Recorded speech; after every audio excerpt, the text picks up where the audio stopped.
Magandang araw mga kaibigan. Welcome sa ating vlog. Today, pag-uusapan natin ang isa sa mga mahalagang issue sa bansang Pilipinas. At ito ay ang kalidad ng edukasyon dito sa ating bansa. May mga issue tayo sa kakulangan ng pasilidad at guro, pati na rin ang mga overall na quality ng edukasyon. Kasama natin ngayon ay ang mga kaibigan ko na sina Pau, Aljon, Marjorie at Divine, Sean, Carlo, Pamela at Amy, lahat tayo ay excited para sa usaping ito. Tama ba? Yes!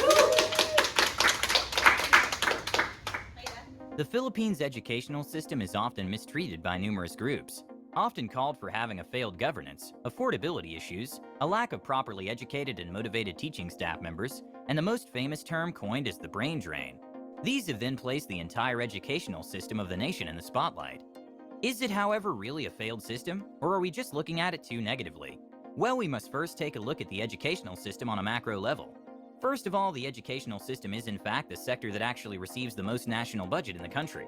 2021, 4.5 trillion peso national government budget gave the Department of Education over 751 billion pesos, which is the highest, far more than the Department of Public Works and Highways and the Department of Health. This should then tell us that the government does indeed place a strong emphasis on the overall academic system of the country.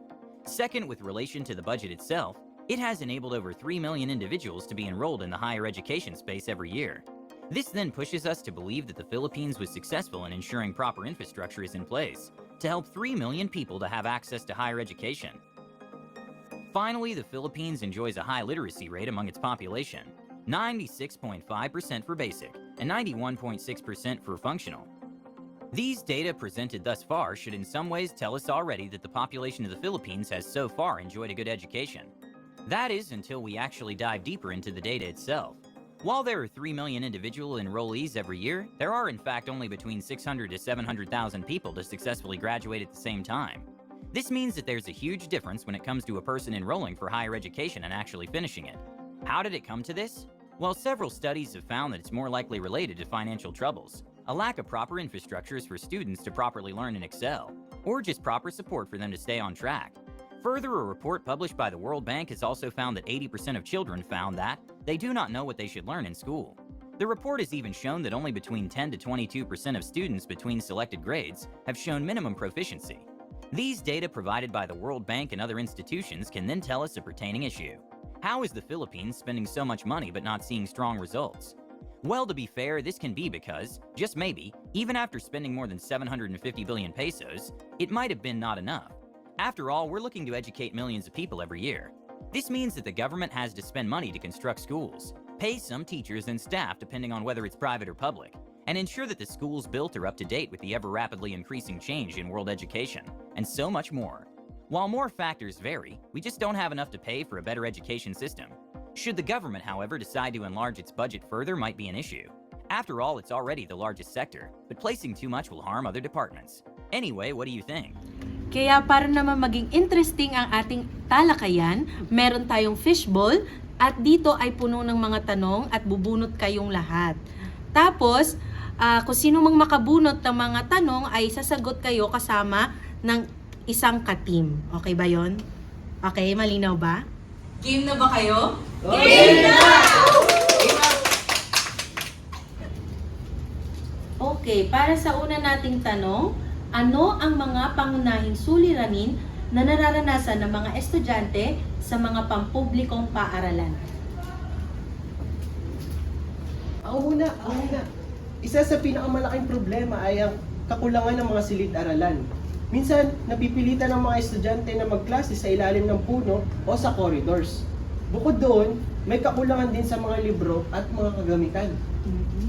Tama, Aljun. Idagdag pa natin ang kakulangan ng guro. Dahil dito, minsan 50 to 60 na estudyante ang hawak ng isang teacher. Kaya sobrang hirap talaga ng sitwasyon.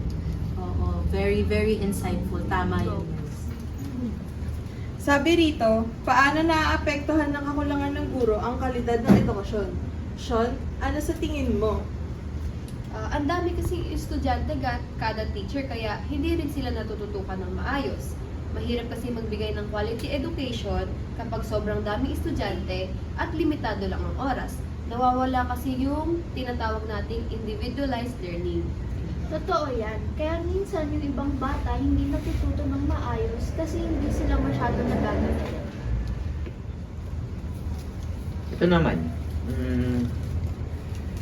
ano ang mga mungkahi ang maibibigay nyo para mapabuti ang sitwasyon ng mga guro at estudyante? Ikaw, Marjorie, anong mungkahi mo dito? Siguro kailangan ng mas maraming scholarship programs para sa mga gustong maging guro, para maengganyo silang pumasok sa teaching. Kailangan din ng mga training para sa teachers para updated sila sa mga bagong pamamaraan ng pagtuturo. Agree ako dyan, Marjorie. And dadagdagan ko na rin. Baka pwede ring itaas yung sahod ng mga teacher para mas ma-inspire sila and manatili sila sa profession.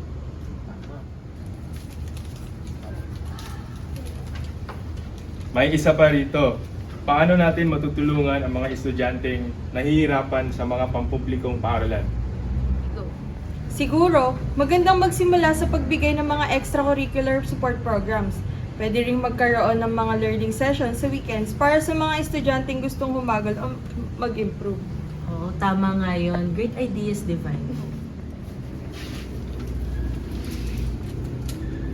Ang tanong ay, ano ang maaaring gawin ng gobyerno para mapabuti ang pasilidad ng mga paaralan? Ayan. Sa tingin ko, kailangan talaga ng mas malaking budget para sa edukasyon. Kasi kung may sapat na pondo, mas madaling madagdagan yung mga classroom. Tapos bumili pa ng mga bagong libro, ayusin yung mga sariling mga pasilidad nila. Oo, at baka pwede ring mag-collaborate ang gobyerno sa mga private organizations para madagdagan rin ang resources. Last question, paano makakatulong ang komunidad sa pagpapabuti ng edukasyon? Any thoughts, Pamela? Para sa akin, makakatulong ang komunidad sa pag-organize ng fundraisers para matulungan ang mga eskwelahan sa mga kinakailangan nila. Pwede rin namang suportahan ng mga programa na sumusuporta sa teachers at mga estudyante. Tama! Team effort talaga ang kailangan mula sa gobyerno, guro, magulang at mismo sa komunidad para mapaganda ang kalidad ng edukasyon. Ang edukasyon ay isang pundasyon ng pag-unlad ng isang bansa. At sa Pilipinas, ang mga hamon na kinahaharap nito ay malalim at masalimuot. Kakulangan ng mga silid-aralan, mga guro at pasilidad, pati na rin ang hindi sapat na kalidad ng edukasyon, ay mga isyong nangangailangan ng agarang solusyon. Gayunpaman, ang mga problemang ito ay hindi imposibleng malampasan.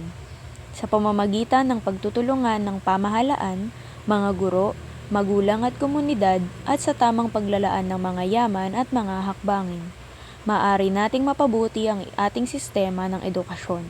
Kung mabibigyan ng sapat na suporta ang bawat sektor, magbubukas ito ng mas maliwanag na kinabukasan para sa mga kabataang Pilipino.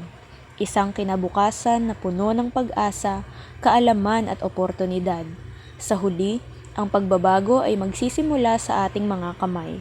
At sa bawat hakbang na gagawin natin, mas malapit tayo sa isang mas mataas at mas pantay-pantay na kalidad ng edukasyon para sa lahat. Wow, ang dami nating napag-usapan at ang dami nating magagandang solusyon na pwedeng isagawa dito sa ating bansa. Sana naman naging eye-opener ito sa mga viewers natin. Salamat sa panonood! Bye-bye! Dahil dito, sa Tara Usap, laging may kwento na may kwenta. Hanggang sa susunod, paalam!